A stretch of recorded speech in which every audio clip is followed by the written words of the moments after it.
భారతదేశ వ్యాప్తంగా గడిచిన వారం రోజులుగా కాక్రోచ్ జనతా పార్టీ పేరు మారుమోగిపోతోంది. బొద్దింక అనే ఒక్క కామెంట్, భారత సుప్రీంకోర్టు న్యాయమూర్తి, ప్రధాన న్యాయమూర్తిగా ఉన్నటువంటి సూర్యకాంత్ చేసిన ఒక బొద్దింక అనే కామెంట్ నిరుద్యోగుల్ని బాగా హర్ట్ చేసింది. అభిజిత్ దీప్కే సోషల్ మీడియాలో చాలా ఫేమస్. ఆయన ఈ యొక్క డిజిటల్ విప్లవాన్ని స్టార్ట్ చేశారు. కాక్రోచ్ జనతా పార్టీని స్థాపించారు. క్షణాల్లోనే ఇది పెనువైరల్ అయింది. ఇప్పుడు దేశవ్యాప్తంగా కాక్రోచ్ జనతా పార్టీ పేరు మారుమోగిపోతోంది. అసలు ఈ యొక్క కాక్రోచ్ జనతా పార్టీ పేరు ఎందుకెంతలా మారుమోగిపోతుంది? సోషల్ మీడియాలో చూసుకున్నట్లయితే 100 ఏళ్ల చరిత్ర కలిగిన కాంగ్రెస్ పార్టీకి, అదేవిధంగా బీజేపీ అధికారంలో ఉన్నటువంటి మూడోసారి అధికారంలోకి వచ్చి భారతదేశంలో పరిపాలనలో ముందుకు సాగుతున్న బీజేపీకి కూడా సోషల్ మీడియాలో అంత ఫ్యాన్ ఫాలోయింగ్ లేదు. కానీ మే 15 నుంచి ఇప్పటి వరకు చూసుకున్నట్లయితే 2 కోట్ల మంది ఫాలోవర్స్ని సంపాదించుకుంది ఈ యొక్క కాక్రోచ్ జనతా పార్టీ. ఇన్స్టాగ్రామ్లో అద్భుతంగా దూసుకుపోతుంది. యువతే కాదు, చాలామంది సెలబ్రిటీలు, రాజకీయ ప్రముఖులు, పెద్ద పెద్ద వ్యాపారవేత్తలు కూడా దీన్ని ఫాలో అవుతూ ఉన్నారు. జంజీ ఉద్యమం చూసాం. జనరేషన్ జెడ్ ఎంతలా నేపాల్లో కానివ్వండి, బంగ్లాదేశ్లో కానివ్వండి, మయన్మార్లో కానివ్వండి ఎలాంటి పరిస్థితి తీసుకొచ్చిందో చూసాం. ఇప్పుడు విదేశాల్లో కూడా అనేక పత్రికలు ఈ కాక్రోచ్ జనతా పార్టీ గురించి ఆ యొక్క 3 ప్రాంతాలని ఉదాహరించి అనేక వార్తలు కూడా ఇస్తూ ఉన్నారు. భారతదేశంలో ఏం జరగబోతోంది, జంజీ ఉద్యమం కూడా ఇక్కడ మళ్ళీ పురుడు పోసుకోబోతోంది అనే విధంగా చాలామంది పత్రికల్లో కూడా, అనేకమైనటువంటి పత్రికల్లో కూడా దేశవ్యాప్తంగా రాస్తున్నారు. మన దేశంలో కూడా నేషనల్ మీడియా, శాటిలైట్ మొత్తం అందరూ కూడా శాటిలైట్ మీడియా, నేషనల్ మీడియా కూడా దీన్ని హైలైట్ చేస్తోంది. అసలు ఈ యొక్క కాక్రోచ్ జనతా పార్టీ ఎలా పుట్టింది? ఏ కామెంట్ నుంచి ఈ యొక్క పార్టీ పుట్టుకు వచ్చింది? అసలు ఈ యొక్క పార్టీని డిజిటల్ విప్లవంగా తీసుకొచ్చినటువంటి అభిజిత్ దీప్కే ఎవరు? ఇవన్నీ కూడా మనం ఈ వీడియోలో తెలుసుకుందాం. మే 15న ఈ యొక్క పార్టీ అయితే పుట్టింది. భారత సుప్రీంకోర్టు ప్రధాన న్యాయమూర్తి సూర్యకాంత్ ఒక కామెంట్ అయితే చేశారు. ఒక కేసు విషయంలో విచారణ జరుగుతున్న సమయంలో ఆయన కొంతమంది నిరుద్యోగులు ఈ యొక్క వ్యవస్థల్లోకి వచ్చి పరాన్న జీవులుగా, బొద్దింకలుగా మారి వ్యవస్థని లోపభూయిష్టంగా మారుస్తున్నారని, అర్హత లేని వాళ్ళు కొన్ని వ్యవస్థల్లోకి ఎంటర్ అయ్యి ఈ విధంగా చేయడం వల్ల పని ముందుకు సాగకపోతోంది, ఇలాంటి వారు అడ్డు ఉంటున్నారంటూ యువతని ఆయన కామెంట్ చేశారు. అయితే ఆయన అన్నది యువతని, మొత్తం అందరినీ, నిరుద్యోగుల్ని కాదు, కేవలం ఎవరైతే వ్యవస్థలోకి వచ్చి ఎంటర్ ఇలాంటి పరిస్థితి చేస్తున్నారో వారిని మాత్రమే ఆయన కామెంట్ చేశారు.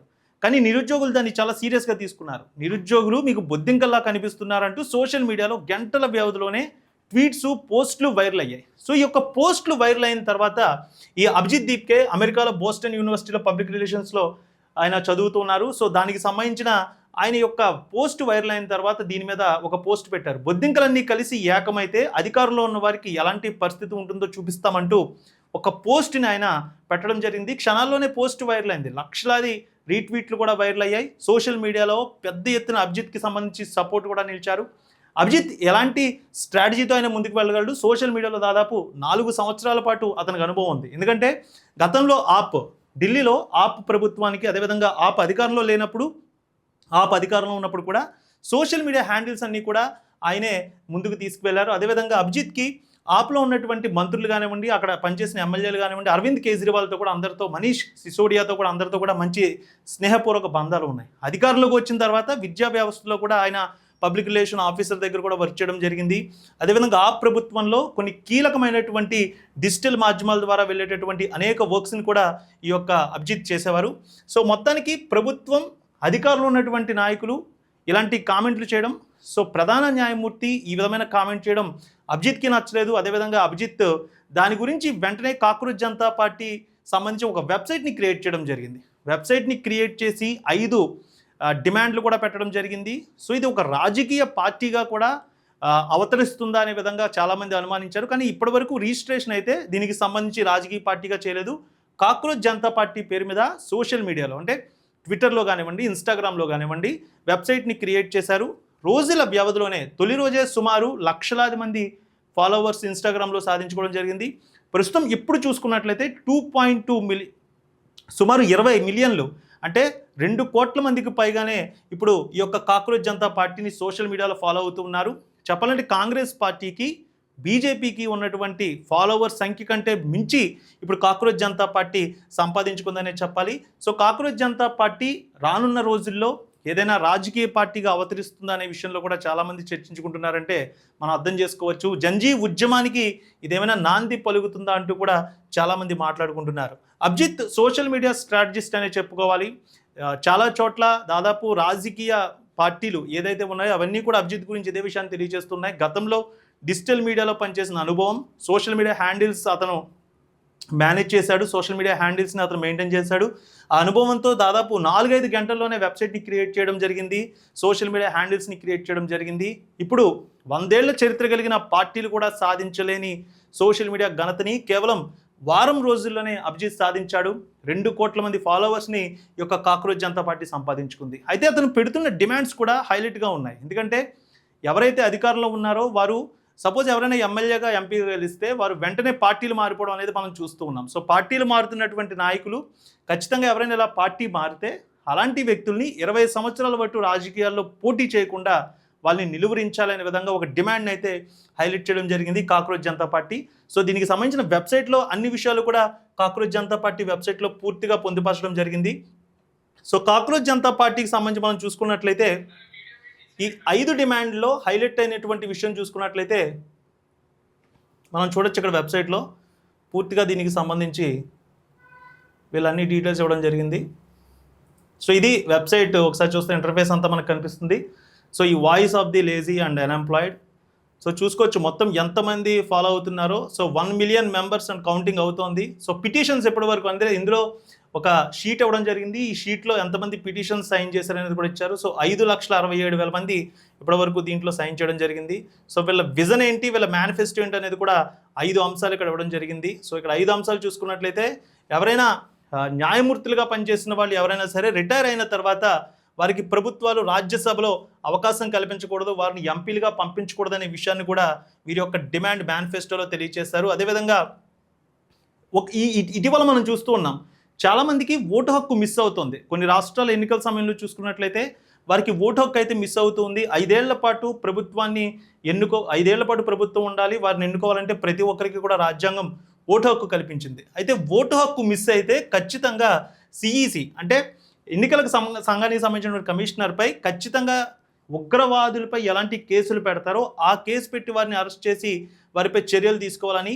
ఎందుకంటే ఒక వ్యక్తి ఓటు మిస్ అయితే ఖచ్చితంగా ఆ ఒకే ఒక్క ఓటు ఎన్నికల్లో గెలుపుని డిసైడ్ చేస్తుంది, ఓటమిని డిసైడ్ చేస్తుంది. అలా ఎవరిదైనా ఓటు హక్కు మిస్ అయితే వారి ఓటు హక్కు మిస్ అయితే ఖచ్చితంగా ఆ యొక్క సిఈసిపై చర్యలు తీసుకోవాలనే విషయంలో ఇలా ఒక మేనిఫెస్టోలో దీన్ని హైలైట్ చేశారు. అంటే ఎవరి ఓటు హక్కు కూడా మిస్ అవ్వకూడదు అనేది వారు తెలియజేస్తున్నది. ఇక 33% రిజర్వేషన్, మహిళా రిజర్వేషన్ 33% అనేది ప్రభుత్వం తెలియజేస్తోంది. కాదు 50% మహిళలకు రిజర్వేషన్ ఇవ్వాలి. అదేవిధంగా 50% రిజర్వేషన్తో పాటు క్యాబినెట్లో అంటే మంత్రులుగా రాష్ట్రాల్లో కానివ్వండి కేంద్ర ప్రభుత్వంలో కానీ మంత్రులుగా ఖచ్చితంగా 50% అంటే 100 మంది ఉంటే అందులో 50% మహిళలకి ఖచ్చితంగా అంటే 50 మంది మహిళలకి క్యాబినెట్లో కూడా అవకాశం ఇవ్వాలనేది వీరి మేనిఫెస్టోలో తెలియజేస్తోంది.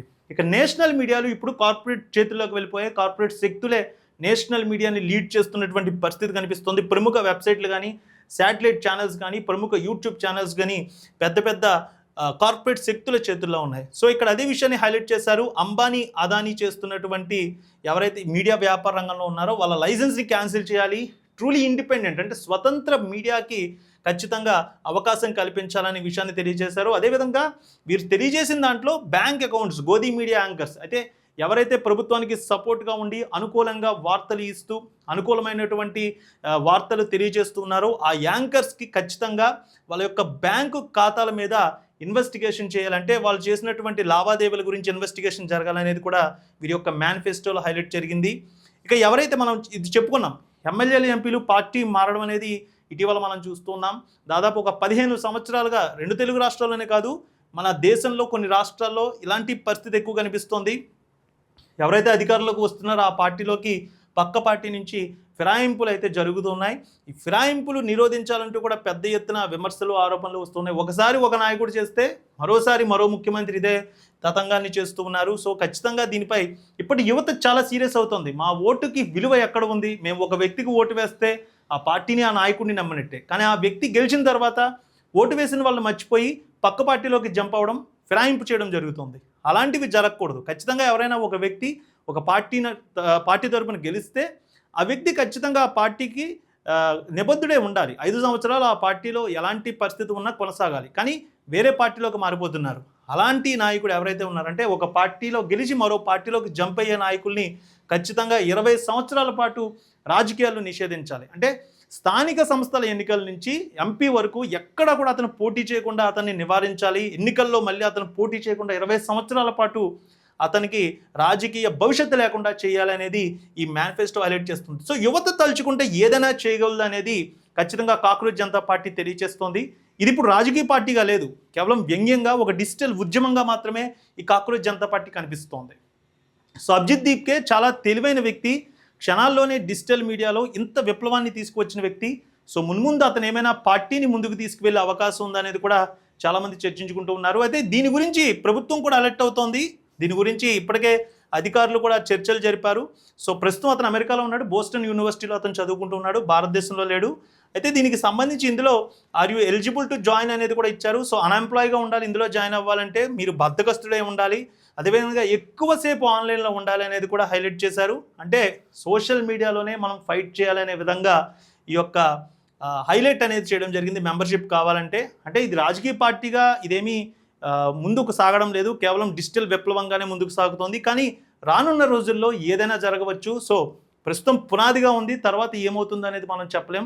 దాదాపు 2 కోట్ల మందిని ఆకర్షించిందంటే మన దేశంలో యువత ఎంతలా రాజకీయాల గురించి ఇప్పుడు మాట్లాడుకుంటున్నారో తెలుసుకోవచ్చు. దేశంలో నిరుద్యోగం పెరుగుతోంది. సో ఖచ్చితంగా అందరికీ కూడా ఉద్యోగాలు కల్పించాలి, కొత్త కొత్త ఫ్యాక్టరీలు కంపెనీలు రావాలి, నిరుద్యోగం రేటు తగ్గాలనే విధంగా సోషల్ మీడియాలో కూడా ఈ యొక్క విప్లవం స్టార్ట్ అయిన తర్వాత పెద్ద ఎత్తున జనం మేధావులు కూడా మాట్లాడుకుంటున్నారు. సో రానున్న రోజుల్లో చూడాలి కాక్రోచ్ జనతా పార్టీ ఏ విధంగా ముందుకు వెళ్తుంది.